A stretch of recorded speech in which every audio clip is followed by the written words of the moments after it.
का टॉपिक है हमारे पास चैप्टर 13। कुछ फार्मूलाज हैं। पहला formula I is equals to q upon t. ये फार्मूलाज जो है इससे बहुत सारे न्यूमेरिकल सॉल्व हो जाएंगे, तकरीबन ज़्यादातर न्यूमेरिकल सॉल्व हो जाएंगे। I is equals to q upon t. Voltage is equals to current into are.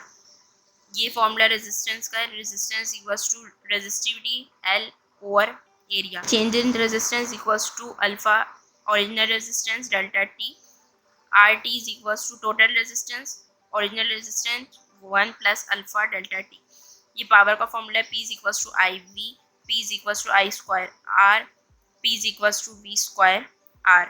1 kilowatt R is equals to 3.6 exponent 6 joule. ये जो MCQs में बहुत बार पूछी जाती है। फॉर्मूला है R is equals to R1 R2 R3। ये 4 सीरीज के लिए है। 1 upon R 1 upon R1 plus 1 upon R2 plus 1 upon R3। ये पैरेलल के लिए। चैप्टर इलेक्ट्रोस्टैटिक जो था उसमें रिवर्स था। उसमें ये वाला फॉर्मूला जो था 1/C1 1/C2 1/C3 पास था कैपेसिटेंस सीरीज के लिए, और ये वाला था हमारे पास पैरेलल के लिए। ये हमारे पास है सीरीज के लिए और ये पैरेलल के लिए। चैप्टर 13 का पहला क्वेश्चन है 13.1। A certain battery is rated at 80 ampere hour. How many coulombs of charge can this battery supply. 80 ampere इन्होंने करंट दिया हुआ है, टाइम दिया हुआ है 1 आवर, और चार्ज हमसे पूछा हुआ है। तो 1 आवर जो है उसको सेकंड्स में कन्वर्ट करने के लिए 1 मल्टीप्लाई बाय 60 मिनट्स होते हैं, और 60 सेकंड 3600 सेकंड्स आ गया। चार्ज हमें फाइंड आउट करना है, तो उसका हमारे पास फॉर्मूला होगा I is equals to q upon t.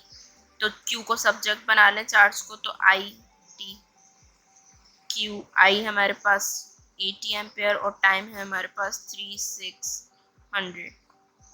तो आंसर हमारे पास आएगा 2.88 एक्सपोनेंट 5 कूलम। सेकंड क्वेश्चन है हमारे पास 13.2। इसमें कह रहे हैं silver wire 2 metre long is to have resistance of 0.5 ohm, what should it diameter be. इसमें लेंथ दी हुई है हमारे पास 2 मीटर, रेजिस्टेंस हमें दी हुई है 0.5 ओम, डायमीटर हमसे पूछा what should be diameter. Diameter हमसे पूछा रेजिस्टिविटी की वैल्यू इन्होंने दी 1.5 टू एक्सपोनेंट -8 ओम मीटर। इसे सॉल्व करते हैं। इसका फॉर्मूला है हमारे पास R is equal to resistivity L over area. अब एरिया तो हमारे पास है नहीं, तो एरिया हमारे पास होता है पाई आर स्क्वायर। तो हम रेजिस्टिविटी L इंटू एरिया की जगह हम पाई आर स्क्वायर रख लेते हैं, ठीक है।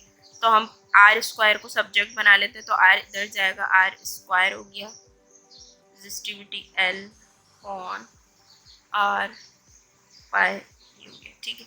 अब इसका स्क्वायर हटाएंगे तो यहाँ रूट लग जाएगा,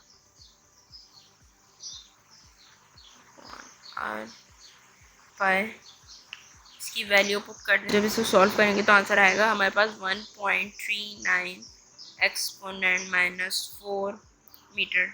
ये हमारे पास आ गया रेडियस, ठीक है। अब हमें डायमीटर फाइंड आउट करना है, तो रेडियस का जो हम मल्टीप्लाई 2 कर लेते हैं तो हमारे पास डायमीटर आ जाएगा 1.39 एक्सपोनेंट -4 मल्टीप्लाई बाय 2। तो ये आ गया हमारे पास 2.38 एक्सपोनेंट -4 मीटर। हमारे पास क्वेश्चन है 13.3। में कह रहे हैं a current of 6 ampere is drawn from 120 volt line, what power is being developed, how much energy in joule and in watt kilovolt is expended if the current is drawn strictly for 1 week.